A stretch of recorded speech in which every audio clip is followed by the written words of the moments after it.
हाल ही में राजस्थान विधानसभा अध्यक्ष वसुदेव देवनानी ने विधानसभा में ब्रजमोहन द्विवेदी द्वारा लिखित कितनी पुस्तकों का विमोचन किया है? आंसर 3।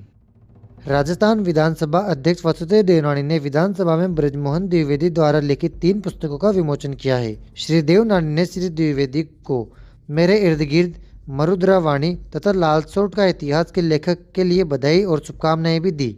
इस अवसर पर उन्होंने कहा कि द्विवेदी का साहित्य समाज, संस्कृति और इतिहास के संरक्षण का सशक्त माध्यम है। उनकी कृतियां न केवल समकालीन चिंतन को दिशा देती है, बल्कि भावी पीढ़ी को अपनी संस्कृति विरासत से जोड़ने का कार्य भी करती है। लालसोट का इतिहास क्षेत्रीय इतिहास के दस्तावेजीकरण की दृष्टि से विशेष महत्व रखती है। राजस्थान विधानसभा अध्यक्ष वसुदेव देवनानी द्वारा लिखित पुस्तक सनातन संस्कृति अटल दृष्टि का विमोचन उपराष्ट्रपति एनक्लेव नई दिल्ली में किया गया है। पूर्व प्रधानमंत्री अटल बिहारी वाजपेयी के जीवन और विचारों पर आधारित यह पुस्तक लिखी है। वर्तमान में राजस्थान विधानसभा के स्पीकर वासुदेव देवनानी हैं, जो भारतीय जनता पार्टी के सदस्य है और दिसंबर 2023 से इस पद पर है। उन्होंने 16वीं राजस्थान विधानसभा के अध्यक्ष के रूप में कार्यभार संभाला और राजस्थान के पहले सिंधी अध्यक्ष है जिन्होंने संस्कृत में शपथ ली और शिक्षा मंत्री भी रह चुके हैं। राजस्थान के किस जिले में नेपियर घास पर आधारित प्रदेश का पहला बायो सीएनजी प्लांट लग रहा है? आंसर बाड़मेर। राजस्थान के बाड़मेर जिले में नेपियर घास पर आधारित प्रदेश का पहला बायो सीएनजी प्लांट लग रहा है, जो प्रतिदिन 6.50 टन बायो सीएनजी का उत्पादन करेगा और इको फ्रेंडली होगा। साथ ही इससे निकलने वाला अपशिष्ट फसलों के लिए उत्तम जैविक खाद बनेगा। इसके लिए किसानों को घास की आपूर्ति के लिए समझौते भी किए जा रहे हैं, जो क्षेत्र में ऊर्जा और रोजगार का नया स्रोत बनेगा। नेपियर घास आधारित बायोगैस प्लांट नेपियर घास, जो तेज़ी से बढ़ती है और उच्च बायोगैस देती है, को फीड स्टॉक के रूप में उपयोग करते हैं, जो बायो सीएनजी और बायो मैन्योर का उत्पादन करते हैं।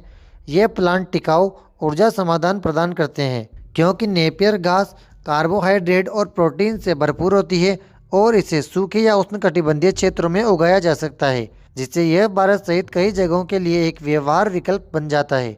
इसका मुख्य लाभ बायो सीएनजी के साथ साथ ठोस और तरल जैविक खाद का उत्पादन होता है, जो मिट्टी की उर्वरकता बढ़ाता है और किसानों को मिलता है। बाड़मेर राजस्थान राज्य के तीसरा सबसे बड़े जिले बाड़मेर जिले का मुख्यालय है। यह क्षेत्र देश के सबसे बड़े तेल और कोयला उत्पादन क्षेत्रों में से एक है। बाड़मेर की स्थापना 12वीं-13वीं शताब्दी में परमार शासक बहाड़ राव ने की थी, जिसके नाम पर ही इस शहर का नाम बाड़मेर पड़ा था। हाल ही में पंडित जाबरमल शर्मा स्मृति पुरस्कार 2024 सृजनात्मक साहित्य में कविता के लिए किस विभूति को दिया गया है? आंसर कुलदीप सिंह।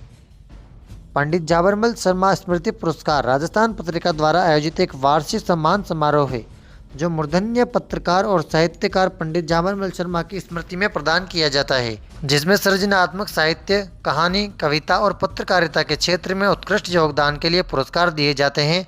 यह समारोह हर साल 4 जनवरी को जयपुर में होता है और इसमें व्याख्यानमाला भी आयोजित की जाती है।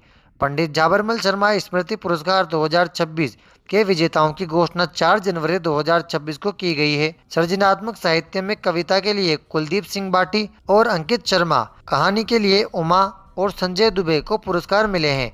पंडित जाबरमल शर्मा राजस्थान के वयोवृद्ध साहित्यकार, पत्रकार एवं इतिहासकार थे। पंडित जाबरमल ने नेहरू वंशावली और राजस्थान पर अपनी अंतिम पुस्तक लिखी थी। अनेक गवेषणामूलक लेख उन्होंने राजस्थानी हस्तलिखियों पर लिखे। राजस्थान में पत्रकारिता के विश्व पितामह पंडित जाबरमल शर्मा को माना जाता है, जिन्हें उनके पत्रकारिता में योगदान और साहित्यिक कार्य के लिए सम्मान प्राप्त किया है। उत्तर प्रदेश के बाद अब किस राज्य सरकार ने भी स्कूली बच्चों के लिए एक बार पढ़ना अनिवार्य कर दिया है? आंसर राजस्थान। राजस्थान सरकार ने विद्यार्थियों में सामयिकी विषयों की समझ विकसित करने के लिए पठन पाठन की आदत को मजबूत करने और भाषा कौशल में सुधार के उद्देश्य से सरकारी विद्यालयों में रोजाना अखबार पढ़ना अनिवार्य कर दिया है। स्कूली शिक्षा विभाग के इस बारे में 31 दिसंबर को एक आदेश जारी किया है। इस आदेश के अनुसार राजस्थान के सभी राजकीय विद्यालयों में विद्यार्थियों के लिए दैनिक अखबार पढ़ना अनिवार्य किया गया है।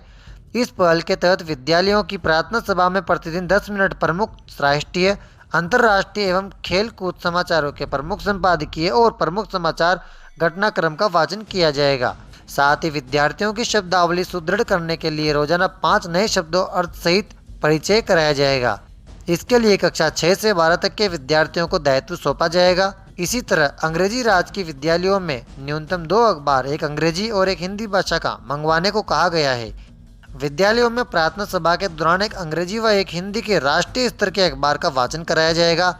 राजस्थान का इतिहास प्रागैतिहासिक काल से शुरू होता है, जो सिंधु घाटी सभ्यता से जुड़ा है और मध्यकाल में राजपूत शासकों, विशेषकर मेवाड़ के गोहिल वंश और चौहानों के वर्चस्व के साथ विकसित हुआ। फिर ब्रिटिश काल में राजपूताना कहलाया है। थार मरुस्थल राजस्थान के कुल क्षेत्रफल का लगभग 61.11% हिस्सा कवर करता है। यह दुनिया का कौन सा सबसे बड़ा मरुस्थल और 9वां सबसे बड़ा गर्म उपोष्ण कटिबंधीय मरुस्थल है? आंसर 17वां। दोस्तों, डेली क्लासेस की अपडेट के लिए आप टेलीग्राम ज्वाइन कर लीजिए और साथ ही इंस्टाग्राम को भी फॉलो कर लीजिए। वीडियो अच्छी लगी हो तो इसे लाइक करके चैनल को सब्सक्राइब भी कर लीजिए। कल फिर मिलते हैं। Thank you.